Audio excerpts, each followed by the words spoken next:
J'espère que vous allez bien, j'espère que vous vous portez bien. L'affaire du lieutenant-colonel Marouane, dont nous avons été l'un des rares, pour ne pas dire l'un des seuls médias, à avoir révélé les tenants, les aboutissants de ce méga scandale sécuritaire qui est en train déjà d'ébranler l'État algérien, mais qui risque de compromettre sérieusement la sécurité nationale. On vous a déjà fait parvenir plusieurs émissions sur plusieurs enjeux et plusieurs axes de cette affaire. Rappelez-vous, le lieutenant-colonel Marouane, c'est le chef du bureau de sécurité et de liaison de l'ambassade d'Algérie à Rome.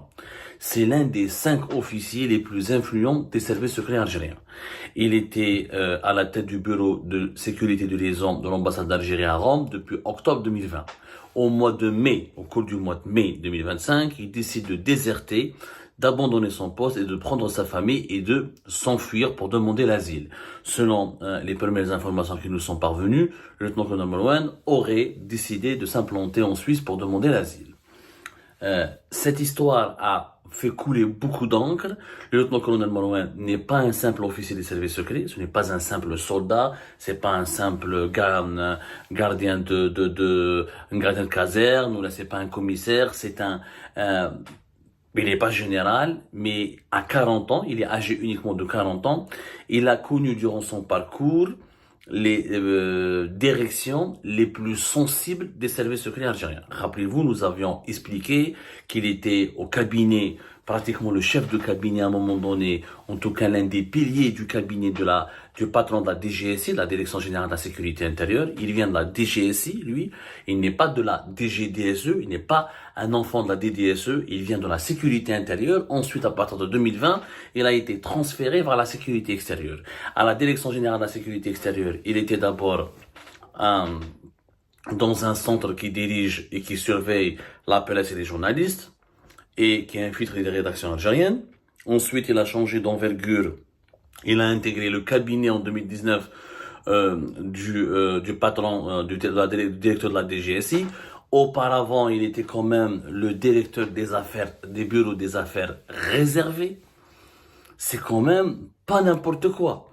C'est le bureau des affaires réservées, c'est le bureau des enquêtes sécuritaires sur les dossiers les plus sensibles concernant la sécurité nationale. Donc, le lieutenant-colonel Marouane c'est vraiment un poids lourd, en dépit de son âge. En dépit de son jeune âge, 40 ans, il demeure vraiment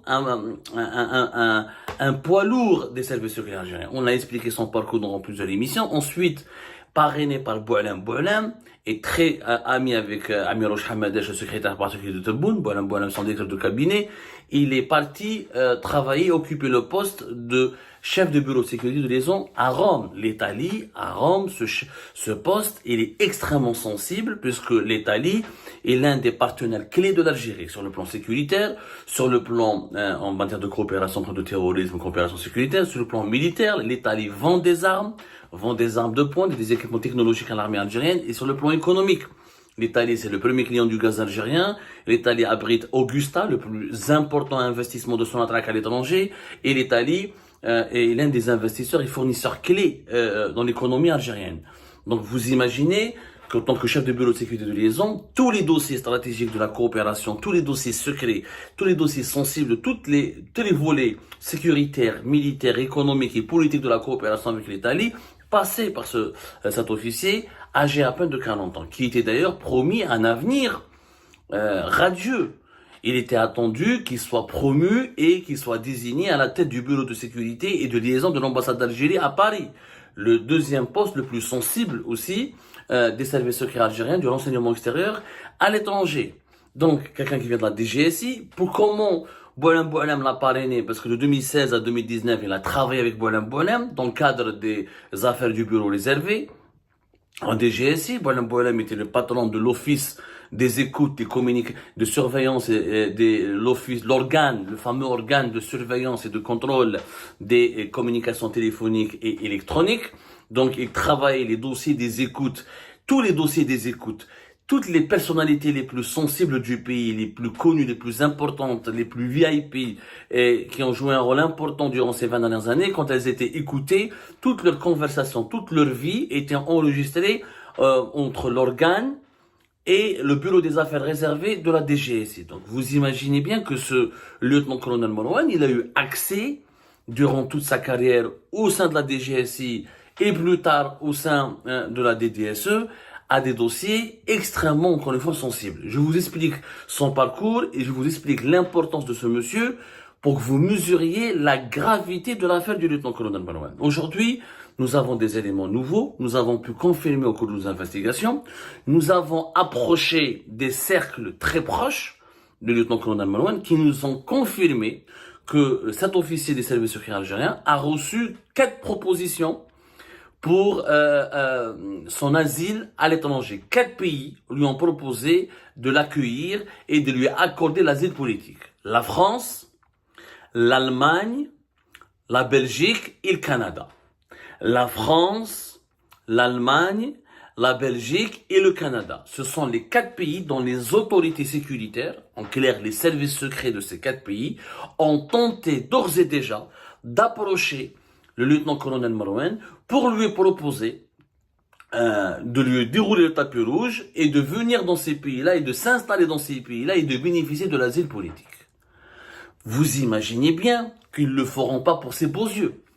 Que c'est les Français, les Allemands, les Canadiens et les Belges, c'est les services secrets de ces pays-là, veulent récupérer le lieutenant-colonel Marouane, qui s'appelle Anis, son vrai nom, c'est que ils ont envie de mettre la main sur ses connaissances, sur ses dossiers, sur ce qu'il connaît réellement. Et Dieu sait qu'il connaît des choses. Qu'est-ce qu'il connaît? Moi, je suis qu'un journaliste. C'est lui qui a occupé des fonctions importantes. Il a travaillé avec Boualem, il a travaillé avec dans le cabinet de la DGSI, il a travaillé dans une cellule, dans une direction de surveillance et de contrôle et d'infiltration des médias algériens. Il a travaillé dans la direction de coopération de la DGSI. Il a travaillé ensuite il a dirigé le bureau de sécurité de liaison de l'ambassade de Rome. Je rappelle que en Italie, toute la famille Tebboune passait ses vacances là-bas. Et que avec l'ambassadeur d'Algérie à Rome, le lieutenant-colonel Marouane était le planificateur, l'organisateur, le guide des membres de la famille Tebboune durant leur séjour, durant leurs vacances. Et pas que. Des familles de généraux, des personnalités importantes de l'institution militaire venaient aussi séjourner régulièrement en Italie et leur accompagnateur attitré, c'était le lieutenant-colonel Marouane. Donc, que ce soit la vie privée, ou que ce soit les secrets d'État, que ce soit les affaires d'État ou les dossiers d'État, Monsieur Marouane est un coffre-fort, est un trésor. Il connaît vraiment beaucoup de choses. Maintenant, on a la confirmation que des services étrangers lui ont proposé, bien sûr, sous couvert d'autorité diplomatique, peut-être sous couvert d'intermédiaires, de lobbyistes, ils essaient de l'approcher pour le récupérer et lui proposer l'asile. Ils ne le feront pas pour ses beaux yeux. Et c'est dangereux pour la sécurité nationale.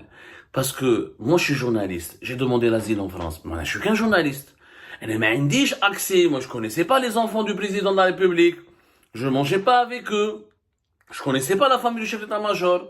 Je mangeais pas avec eux. Je n'ai pas leurs secrets. Et j'ai pas dirigé des dossiers de coopération sécuritaire. Et j'ai pas dirigé le bureau des affaires réservées. Et j'ai pas été dans le cabinet de la direction la plus importante des services secrets algériens. Donc, c'est pas la même chose. J'ai été persécuté, j'ai demandé l'asile. Mais un officier des services secrets algériens, qui crie, lui, en tout cas, son entourage raconte qu'il a été victime de persécution, qu'il risque la perpétuité, voire la peine de mort pour une affaire qui serait en cours, qui serait enclenchée contre lui, pour des poursuites judiciaires qui seraient en préparation contre lui au niveau du tribunal militaire de Blida. On ne connaît pas le dossier, je ne connais pas encore le dossier, nous sommes en train d'enquêter pour comprendre qu'est-ce qu'on reproche exactement à ce lieutenant-colonel Marouane, mais s'il a fui, s'il a pris sa petite famille, s'il a fui, s'il a déserté, c'est qu'il a eu des raisons pour avoir peur. Et ce qui est incroyable à cette affaire, c'est que c'est l'ami de Boualem, l'ami des enfants de Tebboune, ou l'ami du secrétaire particulier de Tebboune, où il a pris la fuite. C'est un peu citoyen. Comment voulez-vous que leur ami, que quelqu'un aussi bien placé, aussi bien introduit au plus haut sommet de l'État, a pris peur? Alors comment voulez-vous qu'un simple citoyen ne puisse pas prendre peur ou ne soit pas effrayé quand il est victime d'un abus de pouvoir? On ne connaît pas le fin mot de l'histoire.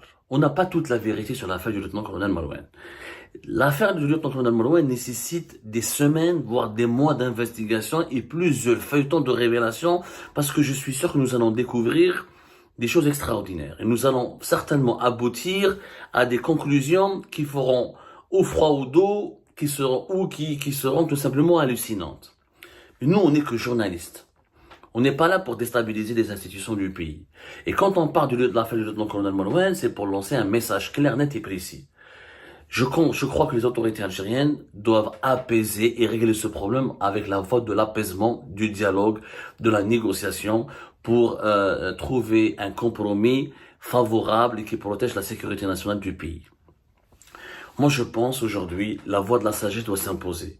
Ça sert à rien de le menacer cet officier, de le persécuter, de lui faire du chantage, de le traquer. Ça ne sert à rien.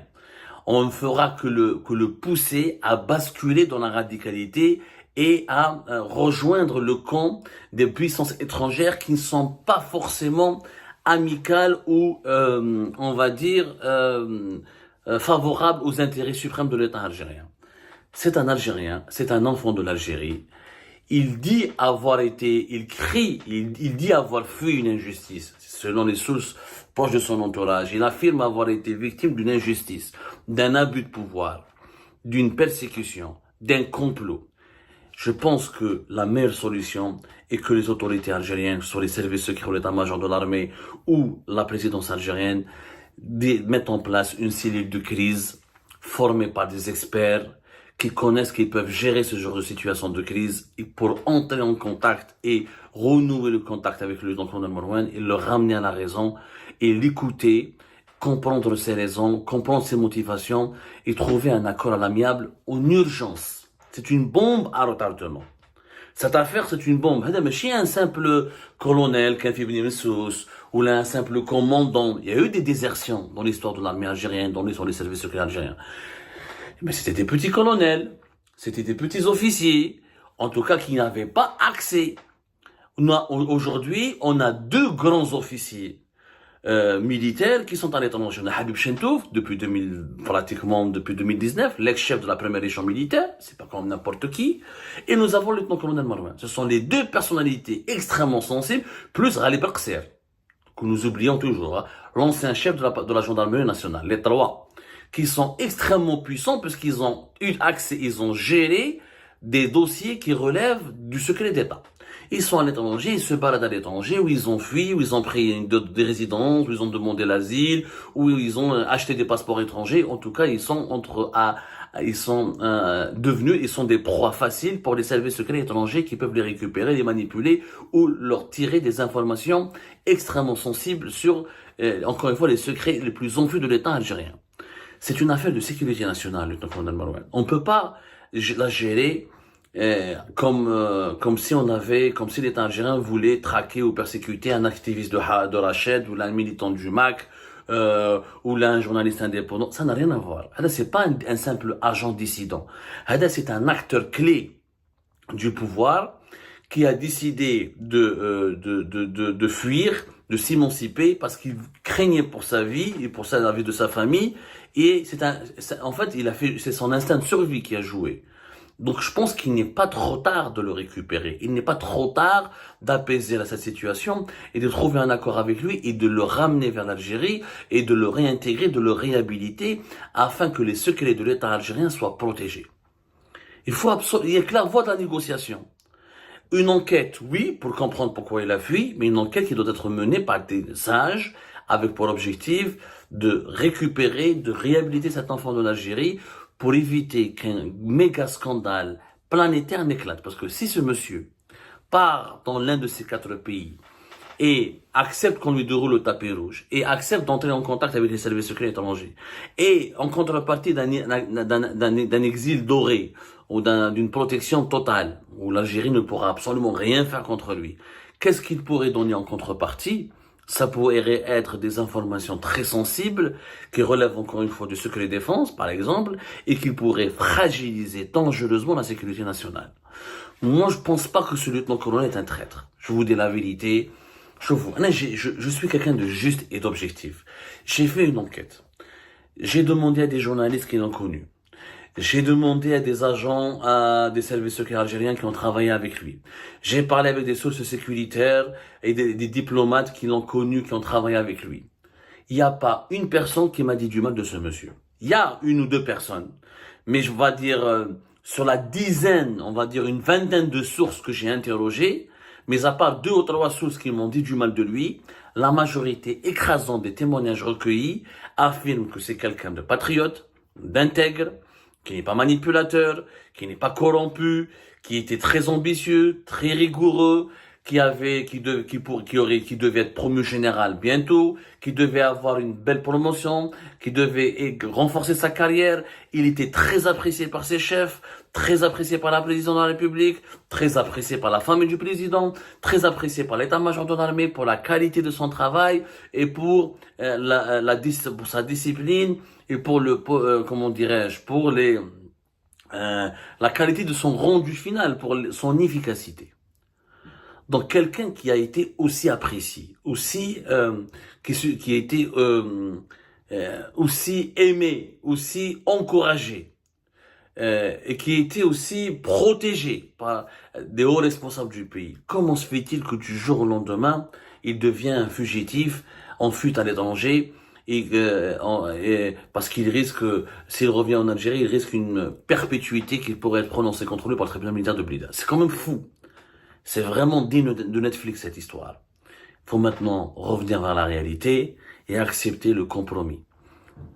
La culture d'Al-Hugra, armée fil-Hbas, celui qui fait au moindre écart 20 ans, 30 ans de prison ferme, à la moindre incompréhension, au moindre désaccord, en politique, on instrumentalise la justice militaire, on instrumentalise la justice et on brise des carrières, et on brise des familles entières. À la moindre, au moindre malentendu, on a l'incarcération, l'emprisonnement, ça ne peut pas durer. Ça ne peut pas marcher. Et l'affaire du lieutenant-colonel Marouane est la conséquence désastreuse de cette politique arbitraire, de l'emprisonnement, du rapport de force, de la brutalité, de la persécution. À un moment donné, il y aura des officiers qui ne vont plus accepter de se voir qu'on brise leur vie. Ils ne vont pas accepter de se faire écraser comme des petites fourmis, quand un éléphant écrase une fourmi. À un moment donné, il y a des gens qui vont faire un sursaut de dignité et d'honneur et qui voudront, entre la patrie et leur mère, comme disait Albert Camus, il y a des gens qui vont choisir leur mère. Parce qu'à un moment donné, l'être humain, il a son instinct de survie, il a son ego. Aucun être humain ne voudrait finir tous ses jours en prison parce que il a désobéi à des ordres, ou parce qu'il a eu un conflit personnel avec un des dirigeants et sa hiérarchie, ou parce qu'il il s'est mal comporté de façon conjoncturelle dans un dossier précis ou dans une situation précise. On ne peut pas briser un être humain aussi facilement. Avec cette façon de gérer le pays, il va y avoir d'autres lieutenants-colonels Marouane. Il pourrait y avoir d'autres désertions. Et là, encore une fois, c'est tout l'État algérien qui est menacé d'effondrement. C'est ses propres boîtes noires. Et c'est ses propres coffres forts vont fuir pour s'ouvrir et partager leurs secrets avec des puissances étrangères. Je pense qu'il n'est pas trop tard d'agir. Nous avons révélé cette information, non pas dans le but de semer la panique ou d'effrayer les autorités du pays, mais pour les alerter. Il y a un danger de récupération par des puissances étrangères de cet officier supérieur des services secrets algériens. Récupérez-le vous-même, récupérez votre enfant, avant que les étrangers ne s'en chargent de cette mission extrêmement délicate. Faites le nécessaire, la négociation, le dialogue, l'apaisement, le compromis. Voilà ce qui peut sauver l'Algérie dans des situations si périlleuses.